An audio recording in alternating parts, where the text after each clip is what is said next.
I've decided that for my speech, I'm going to talk about all the bad decisions Clayton has made in his life that got him here. I know how that sounds, but bear with me. And I think they all started with one particular that's my absolute favorite, and it was Clayton thinking that jumping his bike off a picnic table with no helmet was probably the coolest thing he could do in high school.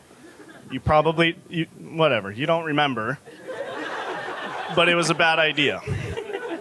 A while later in college, he thought it'd be cool to buy a truck. It wasn't, it blew up into flames. So, being the rational young man he was, he decided he needed a new car, so he bought a used Corvette. That was also not cool. He spent more money fixing that Corvette up than he did actually paying for it, and then gave it away.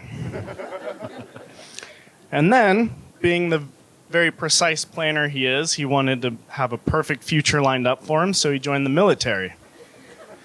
That didn't go as planned either. So now that all of these bad things have happened, Clayton said, I need something good. You see where this is going? Let me tell you what he did. He bought another Corvette.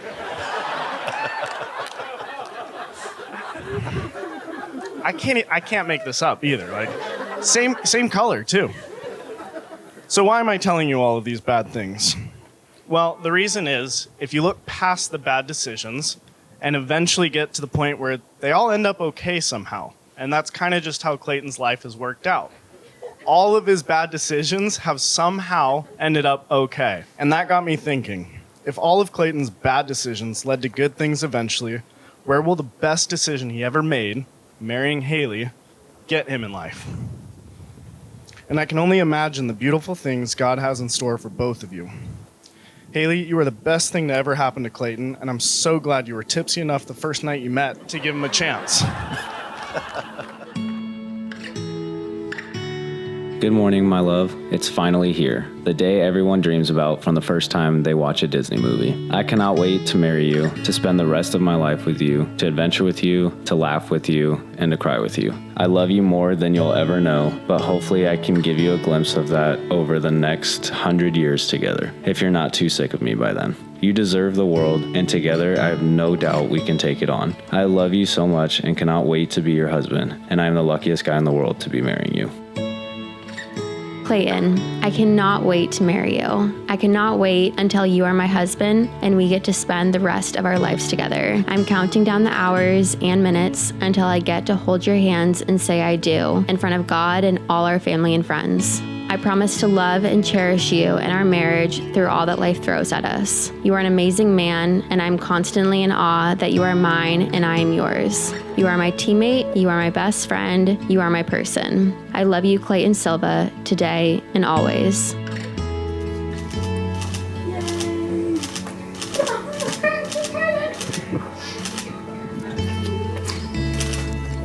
So do you.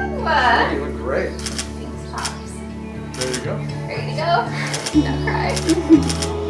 We are gathered here together as family and friends to witness and celebrate the joining of Haley and Clayton in the holy bonds of marriage. Haley, this is it. The big day we've been dreaming of. Ooh. I never expected to fall in love with someone at my sister's wedding and love with someone living on the other side of the country from me. I remember telling my parents that I could not have dreamt up a more compatible person if I had to. You are the most thoughtful, caring, ambitious, and beautiful woman I know, and I am just in awe of you every day. The wedding vows explicitly say for better or for worse. So even though I'm marrying you today in hopes of the better, I'm also marrying you today because there's no one I would rather go through the worst with. I vow to support you in any and everything you do. I vow to honor you and cherish you for so long as I live. I vow to love you with every fiber of my being. And I vow to continually strive to be better with you and for you. I love you for a million reasons, the biggest one being that you're my other half, you are my whole. You are my one and only.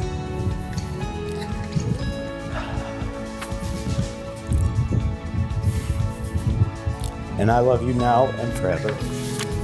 I now, by the power vested in me by the state of California, but more importantly, as a representative of God and His church, pronounce you husband and wife. Clayton, you may kiss your bride.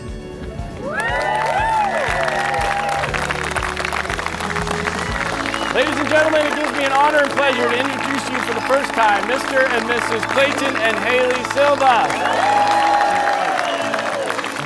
She's not just my little girl anymore.